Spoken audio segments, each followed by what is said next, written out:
right? They build it up, making this big thing to come see. So it's one of the town's must-see monuments. Not even a must-see, I don't see.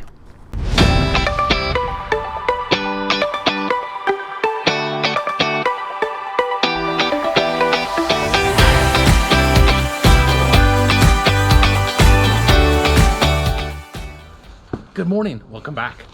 So we're in Bratislava. I did not film coming from our last place, which was in the mountains on the eastern part of the country into Bratislava for a couple of reasons. One, it was all motorway. I had to get here. It was like 3 hours of just pure 130 kilometers an hour, nothing interesting. And I needed to get here by a certain time before a certain store closed. But now we're in Bratislava and we're gonna head out. And so today what we're gonna do is we're gonna head back east to the eastern part of the country. One, I want to go see, it's called Calvary Basilica, I think, see? And then there are some rock formations, I think they're called basalt rocks, that I want to go see. And then we might pop in to Hungary. I haven't looked at the road in much detail today. So we actually might pop into Hungary and then pop back out, and then I think we're actually going to stay in Hungary tonight, because where I want to go to by the rock formation, I think the next nearest town is in Hungary. So we actually might stay in Hungary tonight. So it's another country in our adventure. So I'm in an Airbnb in Bratislava, and I have always wanted to know what these buildings on the inside look like. Right? They are Russian built after the war. They're everywhere throughout like the entire eastern part of Europe. I've seen these in Estonia, Latvia, Lithuania, Poland, Czech. I have seen them the entire way down. And I have always wanted to see what the inside of one of these things looks like. So let's go find out. So where I'm at right now is the kind of the pedestrian way. And a lot of stores have been closed down and those kind of things. I think probably because of the mobility of people. But I think back in the 50s and 60s when these were built, this pedestrian walkway was busy with restaurants and bars, and this would have been packed. So let's go inside and see what the rest of the building looks like. So my gut tells me this is kind of middle Slovakia. I say middle America, middle Slovakia. In the fact of they're not run down, they're well maintained, they're all painted very, very nicely. The insides are nice. The one next door to the one I'm staying at is actually being redone. So my gut tells me this is kind of middle Slovakian kind of living. What you'll see here is they have updated the technology, and so the security is big here. So I was talking to a friend of mine, and he'd stayed in one, I don't know, like 30 years ago with a friend who was actually living in Eastern Europe. And he'd said that, you know, he remembered it, and he's like, they're solid and efficient. And I was like, well, that's a good way. So the walls, concrete, solid concrete. And if I take that the walls are all this size, the walls are wide, this building is not going anywhere. So pretty good elevators, fairly new looking, right? The security, we want these doors locked all the time.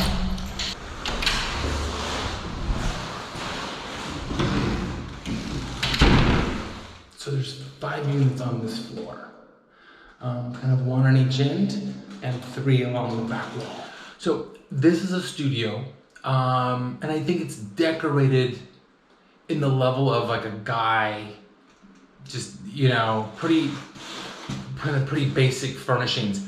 And the reason I say that, I think this is a guy's place. And the fact that I see his laptop or his computer's here, he's left a guitar here, some stereo equipment. I just think it's his personal space. So I don't think they all look like this way. I think this is a single guy's apartment.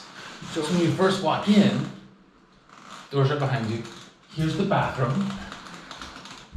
Small. When you first walk in, and then closets. Ooh. And then here is the bathroom with your shower and sink and a washing machine. And this is the main room. So, like I said, bed, couch, pretty efficient, right? Kind of the normal efficiency. And this is why I think it's his personal places. He's got the hookah, he's got the guitar, he's got the computer over there, so I think it's his personal space. But this is like the primary room. And then this is the kitchen. So a pretty European style and efficient kitchen. Very small refrigerator and microwave. So I think it's kind of pretty standard. But this is what they look like. And the other thing I found really interesting, again, the walls are, you can hear it, pretty solid, but also the main entranceway.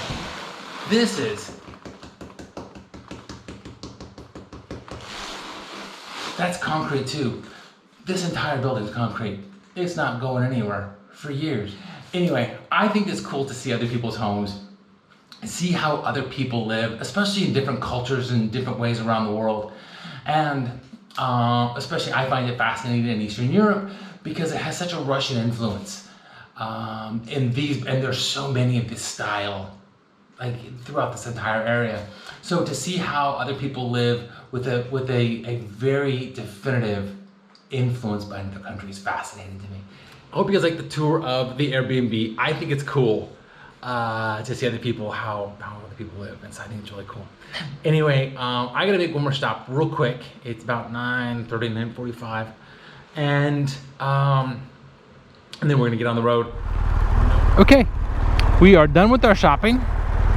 It's only 10:30, so the mall only opened at 10. So I was in, found my stuff, and got out.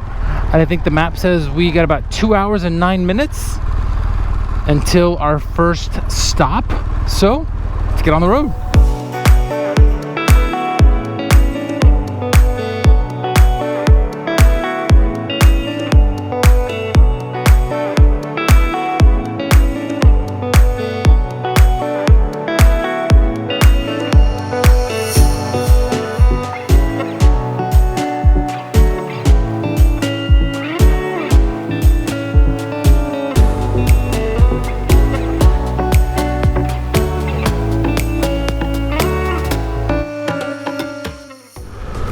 So we are in kind of the middle of Nitra. It's about 80,000 people. It is the third largest city in Slovakia behind Bratislava, and I think it's Kosice. So Bratislava is on the western border, has it very close to Austria, and I think Kosice is on the eastern side, closer to Russia. And this is kind of in the middle.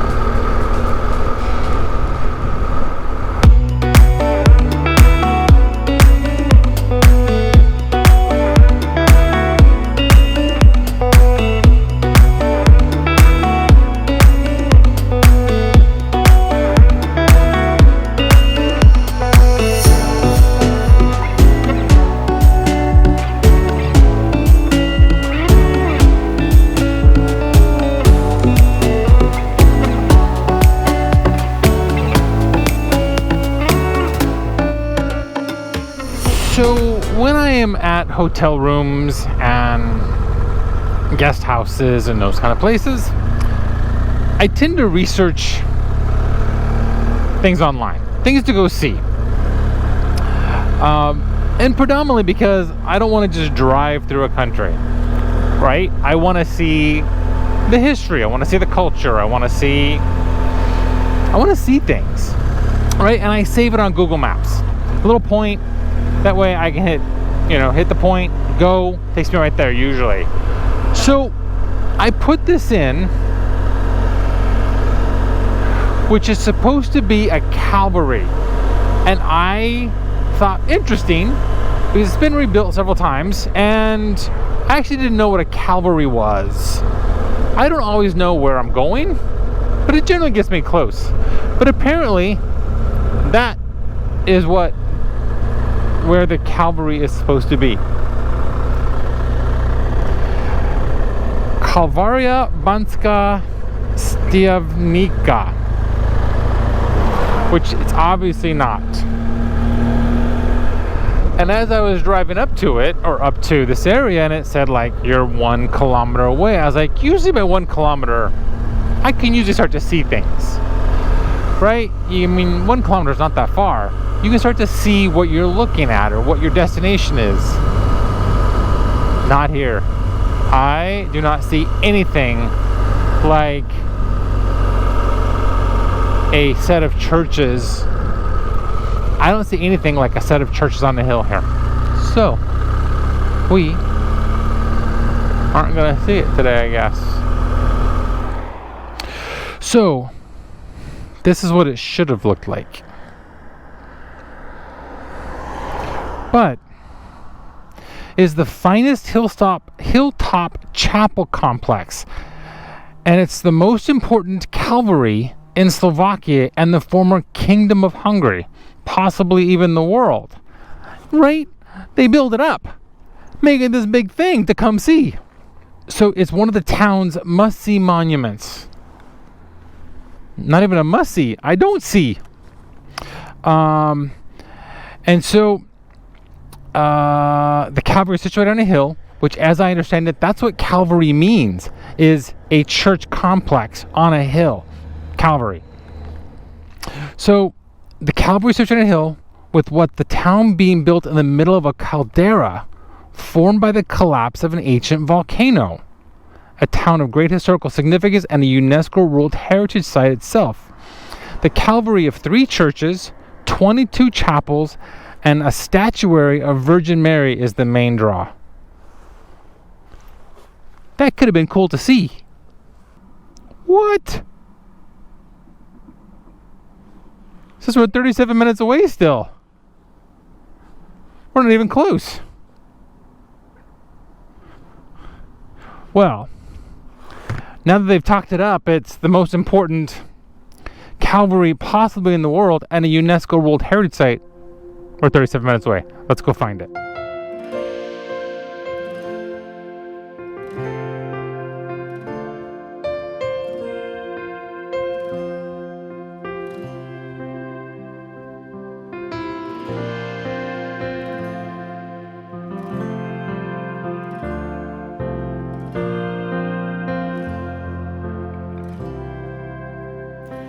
Anytime, any place, you stand beside me and wait.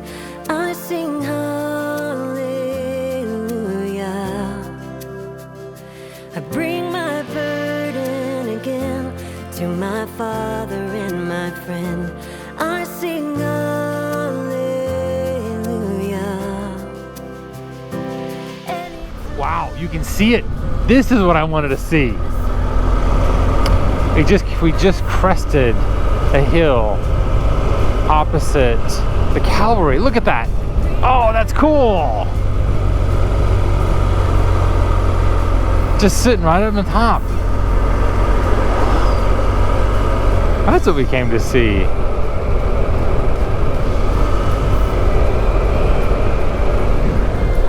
So cool. I'm all giddy now. So we made it to the Calvary of Banska Stiavnica, and there are 17 chapels and 3 churches here. But what it does is the 17 chapels tell the story of Jesus Christ. So the first one, which is right here, it says Jesus says farewell to his mother. And we'll go right here. And then the last one, number 24, as we'll go up and come back down, is Jesus is laid in the tomb. So I won't show you all of them. Let's go for a walk.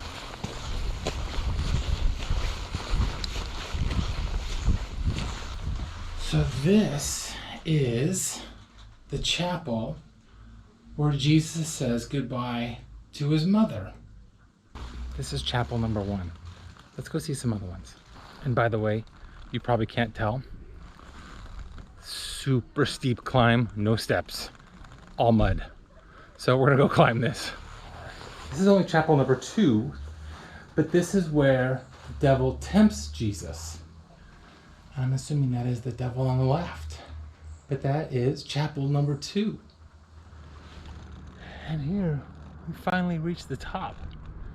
And so let's go see. This is the last church, although there's still several more chapels on the way down, because you come up one side of it and go down the other to continue to tell the story of Christ. But let's go see this one.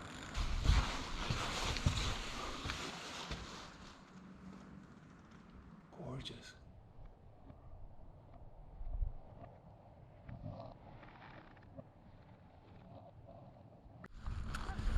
And even if you're not religious, it is still a beautiful view from the top of the mountain overlooking the valley and the town below. I'm hearing thunder behind me. So we are going to make our way down the hill expeditiously and get back on the bike and let's get moving. So that was really cool. We gotta get out of here because if you look up there, it looks dark. But with that, a couple of things I always read it on the way out. My ADD gets the best of me and I want to go see it, and then I read more on the way out. This was built in the mid-1700s, and it's only been in the last 15 years that restoration efforts have started. I think it fell into disrepair, and it's only been in the last 15 years that restoration efforts started when it was placed on the 100 most endangered sites around the world. And it only ended about 4 years ago, where they've been able to actually open this up to tourists and to visitors. Although on the middle, in the middle church, they are still, you could look in and you could kind of see stuff. I didn't really film it because it's couldn't hard to see, but they are still redoing the steps and the frescoes along the walls. So this is very cool. It's looking dark. We're gonna get rained on. I'm putting my rain gloves on. I got this covered. We're gonna get wet, which means I'm gonna put the cameras away because you've had problems with those. And but let's get going. So I put the rain gloves away, and I got the camera out, as you can tell. I think we're going away from the rain.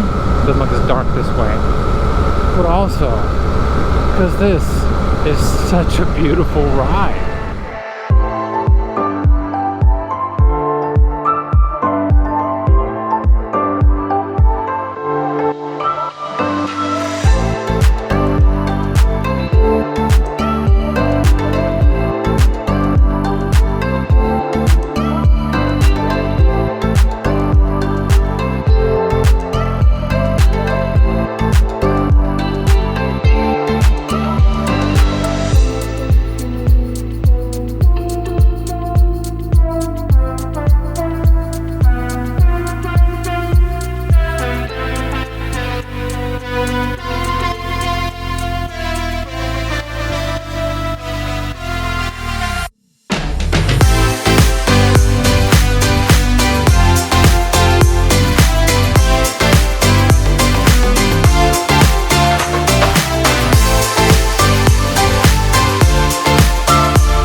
So, quick apology. I didn't close out last night. So I got to the hotel pouring rain. Got all my bags in the room, and then the lady was like, "You want to park your motorcycle in our garage?" I'm like, "Well, yeah, let's do this." And so I got all my gear back on, and then we ended up putting the motorcycle not in a garage, but more of a courtyard. I'll show you. This is their garage. And so we came all the way back here, and this got tucked away. And then I went to dinner, and then I came back to the room and started working a little bit, and I fell asleep. And I fell asleep at 8 o'clock last night. And then I woke up at 2 a.m. So I fell asleep on you guys. But yesterday got an early start, and then just it being cold and rainy and stressful because I couldn't see 20 feet in front of me, going through the mountains. I think the stress just kind of wore me out and I fell asleep. So anyway, I apologize. So with that, we're gonna call where she stayed for the night. We're gonna call this. We're gonna end this video here. I know it's in the morning, but I didn't close out last night because I fell asleep. But we're gonna close it out now, and I hope you guys liked it, and I will see you guys later. See ya.